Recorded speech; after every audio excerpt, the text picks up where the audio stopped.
வணக்கம். ஐயா சு. வெங்கடேசன் அவர்கள் எழுதிய வீரயுக நாயகன் வேல்பாரி பகுதி 76. சோழப்படை வட்டாற்றில் திரும்பிய கணத்தில் ஏற்பட்ட அதிர்ச்சி பாரியின் மனதிலிருந்து இன்னும் உதிரவில்லை. இதுவரை உருவாகாத புதிய கேள்விகள் மேலெழும்பியபடியே இருந்தன. முடிவெடுக்க முடியாமல் குழப்பம் திணறடித்தது. சோழன் எவ்வியூரை நோக்கி வரும் பாதை தெரியாமல்தான் எழுவனாற்றிலிருந்து வட்டாற்றில் திரும்பி பயணிக்கிறான் என பிட்டன் உறுதியாகச் சொல்லுகிறான். ஆனால் பாரி அக்கூற்றினை ஏற்கவில்லை. மூலப்படை வருவதற்கு முன்னர் தூசிப்படையினர் தெளிவான அறிதலோடு அப்பக்கம் திரும்பிச் சென்றதை வீரர்கள் உறுதிப்படுத்தினர். வட்டாற்றின் வழித்தடத்தை அறிந்து போகிற ஒருவனை எளிதாக நினைத்துவிட முடியாது. எழுவனாற்றிலிருந்து வட்டாற்றின் கரையில் 8 நாள் பயணத் தொலைவில் சிறுகானம் இருக்கிறது. அதன் மறுபுறத்தில்தான் உப்பரை அமைந்துள்ளது. பாழி நகருக்கான அடையாளம் உப்பரையிலிருந்து தொடங்குகிறது. ஆனால் இவையெல்லாம் வெளியுலகத்தைச் சேர்ந்த யாரும் எவ்வகையிலும் அறிந்திட முடியாத ஒன்று. எனவே இவற்றை அறிந்துதான் சோழன் படை நடத்தி கொண்டிருக்கிறான் என்று நம்ப முடியவில்லை. அதே நேரத்தில் அவன் மிக தெளிவாக எழுவனாற்றிலிருந்து வட்டாற்றில் திரும்பியதை எளிதாக எடுத்துக்கொள்ள முடியவில்லை. படை வட்டாற்றில் திரும்பிய முதல் நாள் இரவு பாரியின் மனதில் எண்ணிலடங்காத கேள்விகள் உதித்த வண்ணம் இருந்தன. கோடையின் வெக்கையை பாறைகள் இரவெல்லாம் உமிழ்ந்தன. அவனது உடலில் வியர்வை அடங்கவே இல்லை. உள்ளுக்குள் எண்ணங்கள் கொப்பளித்தபடியே இருந்தன. பின்னிரவில் பிட்டன் இருந்த இடம் நோக்கி கீழிறங்கினான் பாரி. மற்ற குதிரை வீரர்களை முகட்டின் மீதே பயணிக்க சொல்லிவிட்டு 2 வீரர்களோடு கீழிறங்கினான். அதிகாலை பொழுது விடிகையில் பிட்டனின் படையணிக்குள் வந்து நின்றான் பாரி. எதிர்பாராமல் பாரி வந்து நிற்பது தாக்குதலை தொடங்குவதற்காகத்தான் என நினைத்த பிட்டன் அதற்கான வேலையை தொடங்க ஆயத்தமானான். ஆனால் பாரியோ, நான் அதற்காக வரவில்லை, எதிரியை அருகிலிருந்து பார்த்தறியவே வந்தேன் என்றான். நாம் தாக்குவதற்கு காலந்தாழ்த்தக்கூடாது என வாதிட்டான் பிட்டன். அவனது எண்ணங்களை தெரிந்து கொண்ட பாரி உத்தரவேதும் கொடுக்கவில்லை. நகர்ந்து கொண்டிருக்கும் எதிரிகளின் படையணி நோக்கி கீழிறங்கிக் கொண்டிருந்தான். அன்றைய நாள் முழுவதும் எவ்வளவு நெருக்கமாக போக முடியுமோ அவ்வளவு நெருக்கமாக நின்று ஆற்றில் நகரும் படையின் தன்மையை கவனித்தான். ஆற்றின் நடுப்பகுதி முழுவதும் வேந்தனின் ஒழுங்கமைக்கப்பட்ட படையணி வந்தது. ஆனால் ஆற்றோரத்தில் வந்து கொண்டிருப்பவர்கள் வேந்தர்களின் படையணியைச் சேர்ந்தவர்கள் இல்லை. அவர்கள் மலைமக்கள் என்பது தெளிவாக தெரிந்தது. ஆனால் யார் இவர்கள் என்பதுதான் விளங்கவில்லை. ஆழ்ந்த சிந்தனையின் வழியே அன்றைய நாள் முழுவதும் நடந்து கொண்டிருந்தான். பொழுது மங்கியவுடன் மீண்டும் முகடு நோக்கி மேலேறத் தொடங்கினான். அப்பொழுதும் பிட்டன் வாதிட்டான். வட்டாற்றில் ஊற்று நீர் மிக குறைவு. அவர்கள் நேற்று தங்கியிருந்த இடத்தில் தோண்டப்பட்ட கிணறுகளில் போதுமான நீர் இல்லாததால் கிணறுகளின் எண்ணிக்கையை அதிகப்படுத்தியுள்ளனர். எழுவனாற்றில் நாளொன்றுக்கு 4 கிணறுகளை வெட்டியவர்கள் நேற்று 10க்கும் மேற்பட்ட கிணறுகளை வெட்டியுள்ளனர். தோண்டப்படும் கிணறுகளின் எண்ணிக்கை இன்னும் அதிகமாகும். அவ்வளவு எண்ணிக்கையில் தோண்டினாலும் இப்பெரும் படைக்கு தேவையான நீரினை இவர்களால் கண்டறிய முடியாது. யானைகளுக்கும் போதுமான நீர் கிடைத்திருக்காது. இன்றிரவு நிலைமை இன்னும் மோசமாகும்.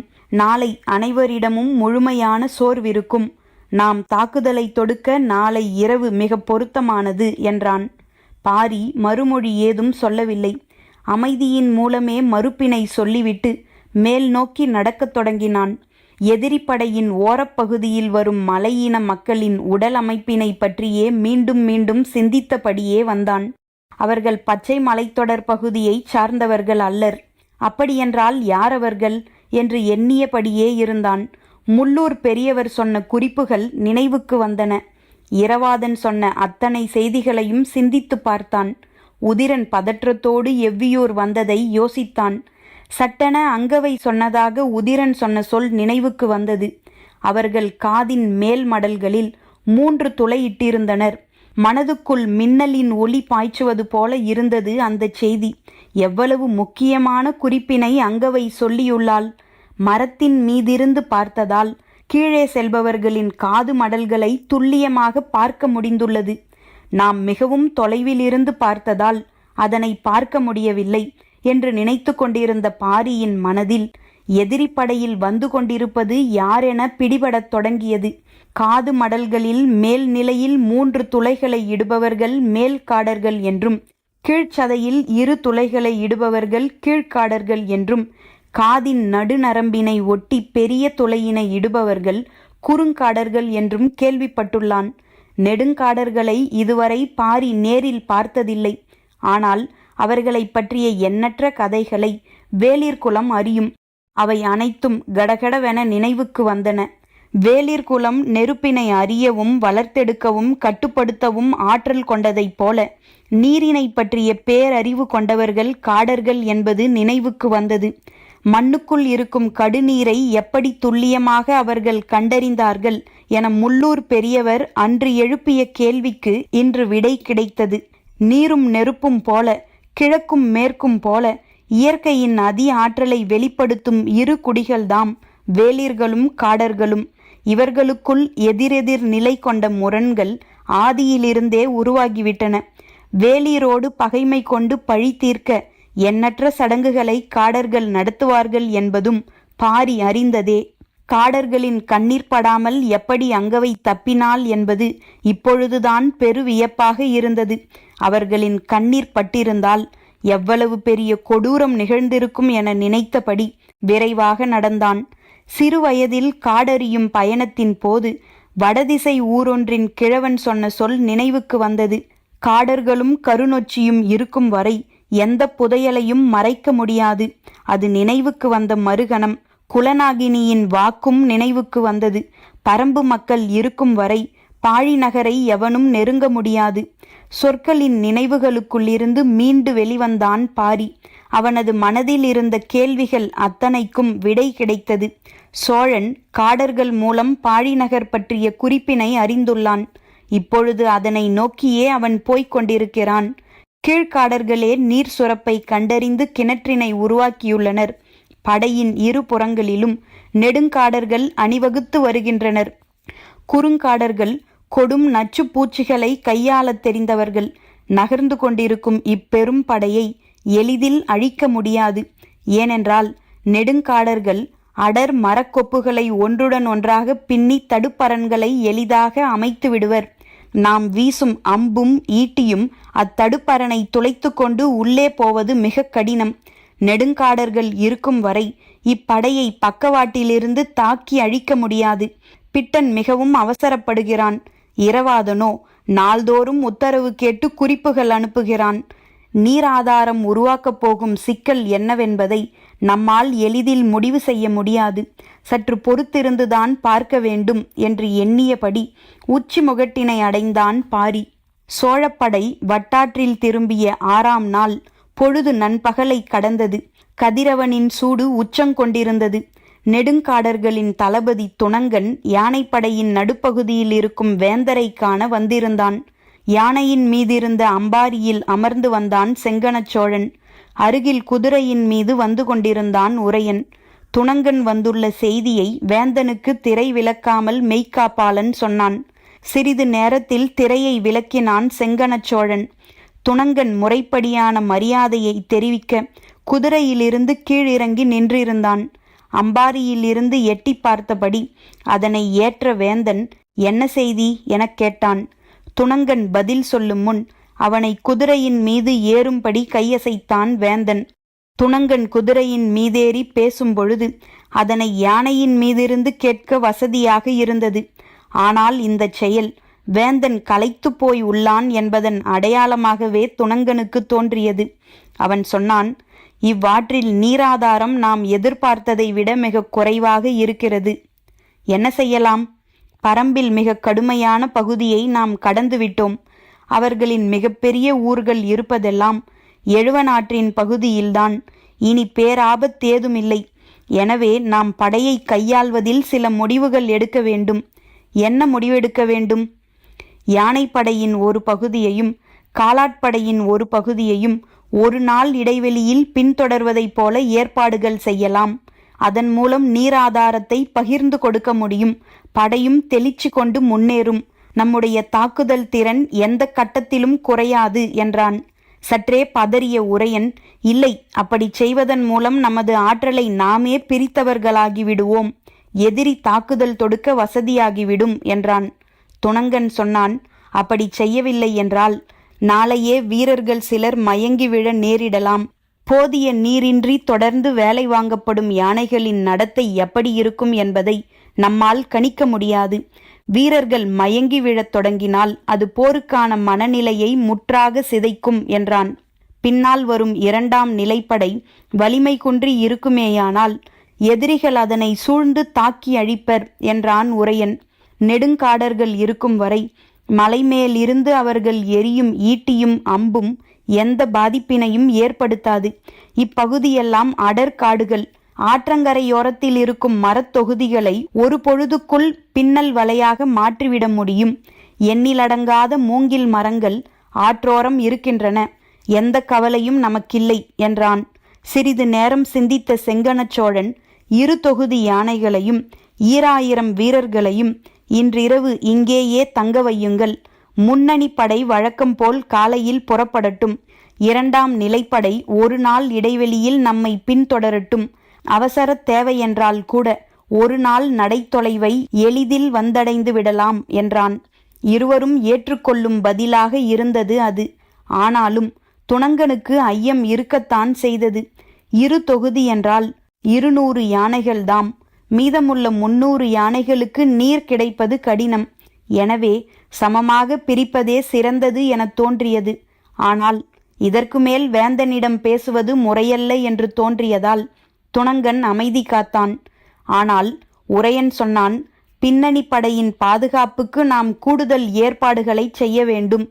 மிகச்சிறந்த தளபதிகளை அங்கே நியமிப்போம் என்றான் வேந்தன். சரியென தலையாட்டினான் உரையன். 2ஆம் நிலைப்படையில் யானைப்படைக்கு கச்சனையும் காலாட்படைக்கு ஆழி மார்பனையும் தளபதியாக்கி உத்தரவிட்டான். நெடுங்காடர்களுக்கு யாரை தளபதியாக்கலாம் என்று துணங்கனை பார்த்து கேட்டான் செங்கணச் சோழன். துணங்கன் சொன்னான், முன்னால் செல்கிறவர்களுக்கு பின்னால் வரும் படையின் மீது ஐயமோ கவனமோ சிறிதும் இருக்கக்கூடாது. அந்த அளவு அது வலுமிக்க படையாக அறியப்பட வேண்டும். எனவே 2ஆம் நிலை படைக்கு நானே தளபதியாக நிற்கிறேன். முன்னணி படையின் நெடுங்காடர்களுக்கு சிவியன் தளபதியாக இருக்கட்டும் என்றான். நெடுங்காடர்கள் சோழர்களுக்காக இப்போரில் பங்கெடுக்கவில்லை. வேளிர்கள் மீது தங்களுக்குள்ள பகையின் காரணமாகவே பங்கெடுக்கின்றனர் என்பதை எத்தனையோ முறை உணர்ந்த செங்கணச் சோழன் இப்பொழுதும் அதனையே உணர்ந்தான். உதிரன் ஈங்கையனை அழைத்து கொண்டு 6ஆம் நாள் இருக்கன் குன்றுக்கு வந்து சேர்ந்தான். அவன் வரும் வரை குதிரைகளை பாதுகாப்பது பெரும் போராட்டமாக இருந்தது. பகல் இரவென ஒவ்வொரு கணமும் விழிப்பு உணர்வோடு இருக்க வேண்டியிருந்தது. சிறு கவனக்குறைவு ஏற்பட்டால் கூட தோகை நாய்கள் குகை நோக்கி பாய தயாராகிவிடுகின்றன. நாள்கள் செல்ல செல்ல பசி அவற்றை வெறிகொள்ளச் செய்தது. குதிரைகளின் சுவை வேறு வேட்டையை நோக்கி அவற்றை திரும்ப விடவில்லை. குகைக்குள் இருக்கும் குதிரைகளை வேட்டையாட ஒவ்வொரு கணமும் முயற்சி செய்து கொண்டிருந்தன. குகையை காத்து நிற்கும் வீரர்களின் எண்ணிக்கையை 2 மடங்கு அதிகப்படுத்தினான் தேக்கன். பறவை நாகங்கள் வந்தும் எவ்வித பயனும் இல்லை. தோகை நாய்கள் ஒரே கடியில் அவற்றை 2 துண்டுகளாக்கி விடுகின்றன. வழி தெரியாமல் திகைத்தபடி குகையை காத்து நின்றனர் வீரர்கள். 6ஆம் நாள் உதிரனும் ஈங்கையனும் வந்து சேர்ந்தனர். பரம்பில் இல்லாத புதுவகையான விலங்கு என்று அதன் தன்மையை சொன்னவுடன் ஈங்கையன் சொல்லிவிட்டான், அதன் பெயர் தோகை நாய் என்று. எவ்வித தாக்குதலாலும் அதனை வீழ்த்த முடியாது என்று சொன்ன ஈங்கையன், தந்திரத்தால் மட்டுமே அதனை கொல்ல முடியும் என்றான். ஈங்கையனை அழைத்து கொண்டு புறப்படும் பொழுதே எல்லாவற்றையும் பேசி அவற்றுக்கான ஏற்பாடுகளையும் செய்தபடியே வந்தான் உதிரன். கரும்பு பாகு கிடைக்குமா எனக் கேட்டான் ஈங்கையன். பரம்பில் கரும்பு இல்லை என்றான் உதிரன். இனிப்புச் சுவை கொண்ட பாகு வேறென்ன கிடைக்கும்? பனம்பாகும் ஈச்சம்பாகும் கிடைக்கும் என்றான் உதிரன். எத்தனை பெருங்குடங்களில் பாகு கொண்டு வர முடியுமோ அத்தனை குடங்களில் பாகினை அவ்விடம் கொண்டு வரச் சொல்லுங்கள் என்றான் ஈங்கையன். வரும் வழியிலேயே எந்தெந்த ஊருக்கு ஆள் அனுப்ப வேண்டுமோ அங்கெல்லாம் ஆட்களை அனுப்பி ஏற்பாடுகளை காலம் தாழ்த்தாமல் செய்தான் உதிரன். பிரிக்க முடியாதபடி ஒட்டிக்கொள்ளும் பசை என்ன இருக்கிறது எனக் கேட்டான். பல வகையான பசைகள் இருக்கின்றன என்றான் உதிரன். துளி பட்டாலும் பிரிக்க முடியாதபடி ஒட்டக்கூடிய பசையை ஏற்பாடு செய்யுங்கள் என்றான். அதற்கும் பொருத்தமான ஆட்களை அனுப்பி இருக்கன் குன்றுக்கு கொண்டு வந்து சேர்க்கச் சொன்னான். பசை வாடை அடிக்காமல் இருக்க சுவை கூட்டிகளை அதனுடன் சேர்க்க வேண்டும் என்றான். அதற்கும் ஏற்பாடானது. ஈங்கையன் அவனோடு 3 வீரர்களை அழைத்து வந்தான். அவர்களால் உதிரனைப் போலவோ பரம்பின் வீரர்களைப் போலவோ வேகங்கொண்டு ஓட முடியவில்லை. எனவே உதிரனும் சற்று மெதுவாகவே அவர்களுடன் நடக்க வேண்டியதானது. அவர்கள் 6ஆம் நாள் இருக்கன் குன்றினை வந்தடைந்தார்கள். ஈங்கையன் கேட்டவையெல்லாம் அவன் வரும் முன்னரே வந்து சேர்ந்திருந்தன. அவன் வியந்து போனான். குகை காத்து நிற்கும் தேக்கனை கண்டு வணங்கினான். நீலனின் மணவிழாவின் பொழுது அவனிடம் நிறைய பேச வேண்டும் என்று தேக்கன் விரும்பியிருந்தான். ஆனால் அதற்கு வாய்ப்பில்லாமற் போனது.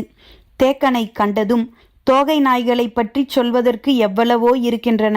ஆனால் அவற்றை வீழ்த்தும் வழியை பற்றி மட்டும் இப்பொழுது பேசுவோம் என்றான். தேக்கனும் மற்றவர்களும் அவன் என்ன சொல்லப் போகிறான் என்பதை ஆர்வத்தோடு எதிர்பார்த்திருந்தனர். 3 குதிரைகளை நாம் இழக்க வேண்டியிருக்கும் என்றான். இன்னும் 3ஆ எனக் கேட்டான் வீரன் ஒருவன். ஆம், 3 குகைகளில் குதிரைகள் இருப்பது அவற்றுக்கு தெரியும். எனவே 3 குதிரைகள் கட்டாயம் தேவை. காயம்பட்ட அல்லது வயதான குதிரைகளை கொடுங்கள் என்றான். சரியென சம்மதித்தனர். தோகை நாயினை வீழ்த்துவதற்கான ஒரே வழி அதனுடைய தோகைதான் என்றான். வீரர்கள் அவன் சொல்வதை பெரு வியப்போடு கேட்டனர். பெரு வட்ட வடிவில் செடி கொடிகளை நன்றாக விலக்கி களம் அமையுங்கள். அவ்விடம் முழுவதும் ஈச்சம்பாகும் இறுக்கி பிடிக்கும் பசையும் அவற்றின் வாடை தெரியாது மறைக்கும் அளவுக்கு சுவையூட்டிகளும் கலந்த கலவையை நன்றாக ஊற்ற வேண்டும். அவ்விடம் முழுவதும் ஊற்றிய பின் ஒரு குதிரையை மட்டும் வீரர்கள் சிலர் அக்களத்தின் நடுப்பகுதிக்கு கொண்டு செல்ல வேண்டும். குகை விட்டு வெளிவரும் குதிரையை கண்டு தோகை நாய் மின்னல் வேகத்தில் பாய்ந்து வரும். பாகு ஊற்றப்பட்ட வட்டத்தின் நடுவிற்கொண்டு போய் குதிரையை விட வேண்டும். தோகை நாய்கள் அதன் மீது பாயத் தொடங்கியதும் குதிரையை விட்டுவிட்டு வந்துவிட வேண்டும். எண்ணற்ற தோகை நாய்கள் பாய்ந்து வந்து அவற்றை கடித்து குதறும். இத்தனை நாள் பசிக்கு ஒரு எலும்பினை கூட அவை மிச்சம் வைக்காது. தோகை நாய்கள் இப்புறமும் அப்புறமும் குதிரை கரியை இழுத்து முன்காலை மடக்கி உட்கார்ந்து கடித்து உண்ணும் பொழுதெல்லாம் அதனது தோகை பாகு கலவையில் முழுமையாக புரளும். குதிரையை தின்று முடிக்கும் வரை அது வேறெதிலும் கவனம் கொள்ளாது. அதன் பிறகு எழுந்து ஓடத் தொடங்கும் பொழுதுதான் தெரியும் வால் பகுதியில் உள்ள தோகையும் அடிவயிற்று முடியும் முழுவதுமாக ஒன்றுடன் ஒன்று ஒட்டி கிடப்பது.